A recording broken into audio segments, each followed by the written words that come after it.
responsible, fair, caring, honest, respectful.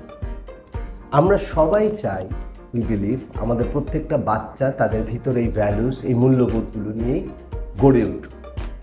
কিন্তু বর্তমান সমাজের প্রেক্ষাপটে আমরা প্রায় সব প্যারেন্টসদেরকে এই কষ্ট শেয়ার করতে শুনি যে আমার বাচ্চাটা মূল্যবোধ শিখছে না, ভ্যালু শিখছে না, there is no empathy, no compassion. আসসালামু আলাইকুম and welcome to new horizon Canadian international school. এটা হচ্ছে ক্যানাডিয়ান ব্রিটিশ কলাম্বিয়ার একটা অফশোর স্কুল, যা বাংলাদেশে ঢাকা শহরে অবস্থিত।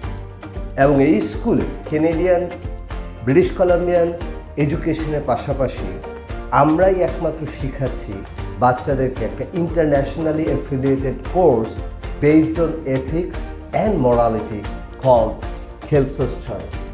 জি, শুধুমাত্র বাংলাদেশে আমরা একমাত্র স্কুল যারা সম্পূর্ণ আলাদা ওয়ার্ল্ড ওয়াইড রেকগনাইজ একটা কোর্স করাচ্ছি বাচ্চাদেরকে ছোটোবেলা থেকেই, which is embedded in the school curriculum. That means সপ্তাহে 5 দিনই বাচ্চারা স্কুল কারিকুলামের সাথে শিখছে কিভাবে একটা বাচ্চার সাথে আরেকটা বাচ্চাকে বিহেভ করতে হবে, কিভাবে বড়দের সম্মান করতে হবে, কিভাবে ছোটদের আদর করতে হবে। আমরা জাপান অথবা ডেনমার্ক বা স্ক্যান্ডিনেভিয়ান কান্ট্রিগুলোতে যেরকম এডুকেশন দেখতে পাই, বাংলাদেশে বাচ্চাদের মরালিটি এবং ভ্যালুজ নিয়ে এরকম একমাত্র এডুকেশন আমরাই দিচ্ছি in new horizon Canadian international school.